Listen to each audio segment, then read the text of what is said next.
ready. If Lorianne, you would like to go first from Steven's ready. Everyone should be recording. Sorry, David, I haven't actually got permission. Can I have... No, there it is now. Perfect, thank you. Sorry for that. Cheers. Okay, Lorianne, when you're ready and Steven's ready, let's get cracking. Okay.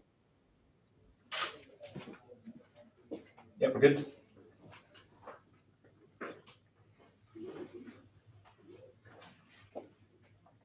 Go ahead, Lorianne. Oh, sorry, I've pinned the wrong video. Apologies, my fault. Should be used to this by now. Sorry, Stephen. No worries. Stephen, tomorrow the day finally comes that you get your hands on that league trophy.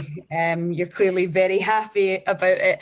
Can you sum up the emotions of this season? Listen, it's been a fantastic season, certainly from a league point of view. We're really excited for tomorrow. I'm excited for the players. I'm excited for the supporters, more than myself. But it is a real satisfying place to be in as the manager, knowing that what the players have delivered so far this season. There's one more game to go. I'd like us to finish really strong and basically put a season's worth into tomorrow, and hopefully we can break that 100 points and remain unbeaten. That's from the game's point of view, but we're really excited for the day. There's no getting away from that. Raman, go ahead, please. Morning, Stephen. Good morning. Success, as you well know, there's often bumps on the road. I just wonder, when you look back to the Scottish Cup game against Hearts last season, I think you took stock then. I wonder how much analysis you do yourself, because that was a kind of rocky moment for you, wasn't it? I think it was a low moment for sure.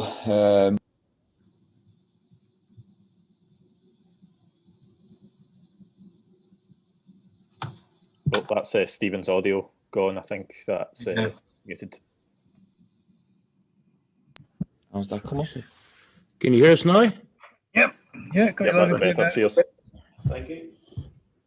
Yeah, I mean, the Hearts game was certainly a low moment from a personal point of view and also for the team. But in terms of analysing and self-analysis, that's a constant, ongoing thing. It doesn't really matter the results. We'll obviously finish this season as champions, but we'll still analyse exactly the same. We'll still look into the season as a whole, and I certainly will from a personal point of view, and really look forward to how we can improve, how we can tweak certain things, how we can avoid the few bumps that we've had along this season. But there's no getting away from it. From a European point of view, we've done extremely well. We really wanted to go that one step further, but obviously Slavia with a better team over two legs. We've almost had the perfect league campaign. There's no getting away from it. To become champions in such a pressured year was a fantastic effort from the boys. And domestic cups is something I've mentioned in the last couple of press conferences. That's something that we want to put right moving forward. David Edgar, go ahead, please. Morning, Stephen. Good morning, David. In terms of this season, the bond between the players and the fans is very noticeable, and it's particularly given that the fans haven't been able to get in this season.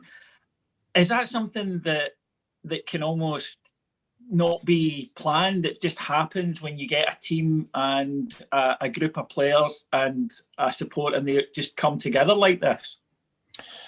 Yeah, I don't think it just happens naturally. I think obviously you try and build the right dressing room, not just from a talent point of view. You try and put the right people, the right personalities and characters in the dressing room. And I think the players have seen it with their own eyes, the support that the team have given them, not just in the stadium in the previous years. We obviously all knew it was going to be a unique year, but you know, the players read the news and what goes on. They know that we sold incredible amounts of season tickets. They know that the fans have to pay to watch certain games. They have to buy certain memberships. They know how many shirt sales there's been. So I think there's been a real understanding from the players, and we've made it abundantly clear what the fans have had to do to support from afar this year. So we you know, the players are family men, a lot of them. They understand what the fans have gone through to support the team from afar.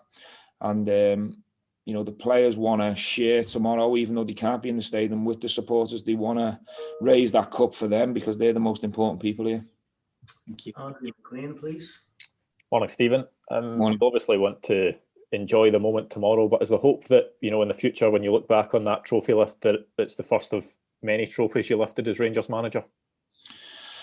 Well, I think it has to be. That's the job. That's in the job description, and it's also in my DNA that when you are successful, it's the time to improve. You're always trying to fix the roof when the sun's shining. In my opinion, it's not a case of. It's a case of enjoying this moment. Of course, it is, and we'll enjoy it over the summer. But when we come back next season, it's about resetting and. Basically resetting the remit. What's next? What are the next targets? What do we have to do? And trying to add to it, because and I know that at this club you can't stand still. One trophy is not enough. Gabriel, go ahead, please. Hi, Stephen. Obviously, your connection with Liverpool is well known with everything you achieved there. But is it fair to say that Rangers is sort of getting under your a wee bit now? With you've taken a place in the club's history books. And can also just ask about Connor Goldson. I think he's only half an hour away from breaking through the 5,000 minute mark for the season, having not missed a single second of the campaign so far. What's your thoughts on how his season's going?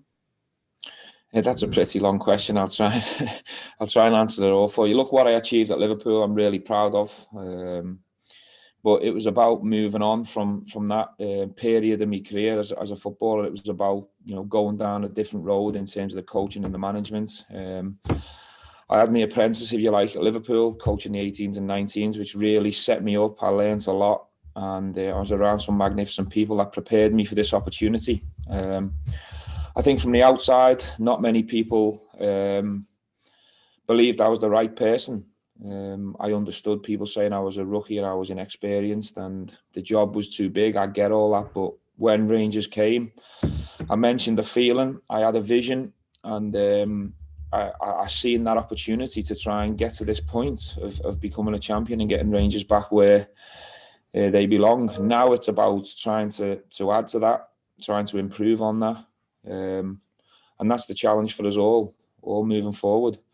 In terms of Connor, he's been magnificent. I think as a manager, you can only ask your players to be available on a daily basis and be consistent for you. And I can't remember a training session. I can't remember a game where his standards have dropped too far below where he's been after the season. He's been so strong. He's been robust. He's defended our goal for his life. He's contributed goals. He's been a leader. He took the baton off James in terms of being the main captain to get us over the line. So I can't speak highly enough of Connor Goldson. Cheers, guys. Thank you very much. Give us an update, Stephen, team news-wise. Nothing's changed from last time. So Arfield's going to train this morning. I said he'd have an outside chance, so we'll make a decision on Scott after today's session, but he's going to train with the group today. Barisic is looking very unlikely unless something changed in the next 24 hours, but I don't think you'll see him tomorrow either. The rest's as it was. Yeah. Neil Smith, have you a question, please? He's not there. Stephen will just ask if you have a message for the fans tomorrow. Yes, a message to the fans would be obviously the police and the government have put statements out. I think it's important that we try and follow them. I want them to enjoy themselves. Obviously, things have changed from the last time in terms of being in March. You are allowed to actually come out now, but I think it's important that they remain safe, follow the rules and the distance, but certainly enjoy the occasion. This is a significant moment in the club's history, and I want them to all enjoy themselves. Cheers, guys. Thank you. Thank you. Cheers. Thank you. Thanks. Guys.